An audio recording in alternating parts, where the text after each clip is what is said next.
à travers des conférences ou des débats, que l'on peut mettre en œuvre et s'orienter vers un tel projet. Donc, je vais parler maintenant de mesures d'un programme, très rapidement, pour finir cette présentation. C'est un programme que j'ai élaboré essentiellement en 2007 en vue des élections présidentielles françaises. Alors, j'ai fait un rêve, moi aussi, comme Martin Luther King. Et donc j'ai fait le rêve, moi, que je me présentais aux élections françaises. J'avais fait ce programme contre Ségolène Royal et contre Sarkozy, un programme en 10 points, bien articulé. Comme ce programme est très intelligent et plein de bon sens, j'ai été élu.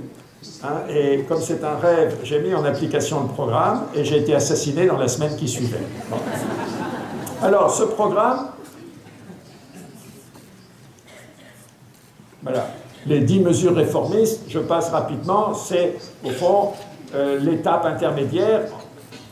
Il faut proposer des mesures concrètes. Bon, dans le cas de la France, dans le contexte français actuel, c'est une série de mesures concrètes qui consistent surtout, et très réformistes même dans l'inspiration, parce que l'inspiration, c'est tout simplement ce qui, pour même certains économistes orthodoxes, est parfaitement justifié, c'est-à-dire ce qu'ils disent dans leur jargon, internaliser les externalités, ou pour le dire de façon plus dans le jargon populaire, faire payer les pollueurs. C'est mettre en application réellement le principe pollueur-payeur. En fait, au niveau européen, c'est plutôt l'inverse, c'est le pollué qui paye. Il le paye dans sa santé, et il le paye dans son mode de vie, et il le paye aussi financièrement d'ailleurs. Bon. Donc, c'est un programme clairement réformiste de transition, mais qui peut déjà justifier d'être assassiné. Dans le petit traité, vous verrez, j'évoque l'assassinat du président Allende en 1973. Il annonce lui-même pourquoi il sera assassiné, pour moins que ça. Bon. Alors, passons en revue le R du programme réformiste. Donc, premier point, retrouver une empreinte écologique soutenable. Bon, c'est une condition nécessaire, mais ça implique beaucoup de choses. Ça implique de réduire cette empreinte de 75%. Alors, ça ne veut pas dire qu'il faut réduire notre consommation personnelle de 75%. Ça veut dire manger 3 fois moins, boire 3 fois moins, etc. Non, ça veut dire que c'est manger autrement, manger mieux. C'est le système qui consomme 3 planètes. C'est pas il faut avoir toujours en mémoire le fait que nous avons commencé à sortir des rails d'un système soutenable, d'une empreinte écologique soutenable, que dans les années 70. Donc, réduire l'empreinte écologique de 75%, contrairement à ce que disent les journalistes superficiels, ça n'est pas revenir à l'âge de la caverne, parce que les années 70, ce n'était pas vraiment l'âge de la caverne. Donc, c'est tout un... Bon, je n'ai pas le temps de développer. Réduire les transports, bon, on en a un peu parlé, de la folie des transports, du déménagement planétaire, de la mondialisation. Relocaliser les activités, bien sûr, le plus possible, commencer là où on peut. Restaurer l'agriculture paysanne, c'est-à-dire sortir de cette agriculture productiviste basée sur l'utilisation massive de pesticides qui sont là, quand on dit que la tarte est empoisonnée, l'un des poisons les plus forts de sa tarte, c'est certainement les pesticides. Et puis les engrais chimiques qui empoisonnent les nappes phréatiques et qui sont une des sources importantes de la pollution. Et restaurer l'agriculture paysanne, ça ne veut pas dire revenir à une agriculture qui utiliserait 60% de la main-d'œuvre active, mais au lieu des 2 ou 3% ridicules actuels, qui est une véritable destruction de la terre et des paysages, revenir à avoir 10 ou 15% de la population, ce qui serait raisonnable, créerait des emplois. Et il y a beaucoup de candidats. Le problème, ce n'est pas les candidatures qui manquent. Réaffecter les gains de productivité en réduction du temps de travail et en création d'emplois. Bon, c'est-à-dire au lieu de...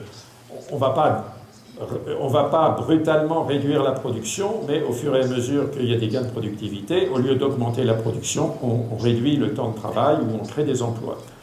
Relancer la production de biens relationnels, ces biens qu'on peut consommer sans en priver les autres, comme l'amitié, la connaissance, tous les biens, la plupart des biens communs. à condition qu'il ne soit pas breveté. Parce que si Archimède avait breveté son principe, évidemment, il serait millionnaire, mais il y a beaucoup de choses dans l'humanité qu'on n'aurait pas pu réaliser. Réduire le gaspillage d'énergie d'un facteur 4. Pourquoi un facteur 4? Parce qu'il existe une association d'ingénieurs qui s'appelle l'association Négawatt, qui a calculé qu'on pouvait diviser par 4 notre consommation d'énergie sans porter atteinte à notre confort, simplement en organisant mieux nos maisons, nos villes, nos transports, nos systèmes de fonctionnement. Restreindre l'espace publicitaire, parce que la publicité est certainement l'un des produits les plus toxiques dans la composition de la tarte, au moins de la tarte mentale. Et réorienter la recherche technoscientifique, qui à l'heure actuelle est dominée par les firmes transnationales, donc rendre la recherche scientifique plus dépendante des citoyens et l'orienter vers des choix différents, parce qu'on ne peut pas tout faire, et donc par exemple plus intéressant de développer la médecine environnementale pour guérir les cancers, plutôt que de développer la génétique sans limite, ou bien s'orienter vers des recherches dans l'agroécologie ou dans la réduction de l'utilisation de ressources naturelles, etc. Et enfin, se réapproprier l'argent.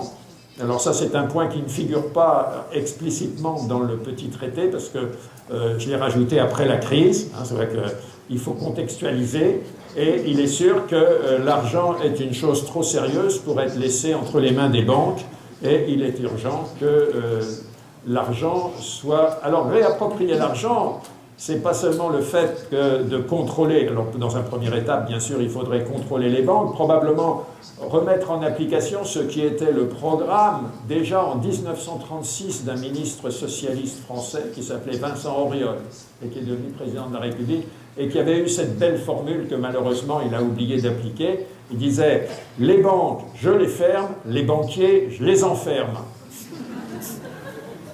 Bon, alors, pour conclure, eh bien, Woody Allen nous a offert 2 voies, la voie de la disparition de l'espèce et la voie du désespoir, parce que la croissance négative, c'est le désespoir. Mais le projet de décroissance que je viens de présenter, c'est une 3e voie. C'est une 3e voie, et c'est une voie d'espoir. C'est un pari.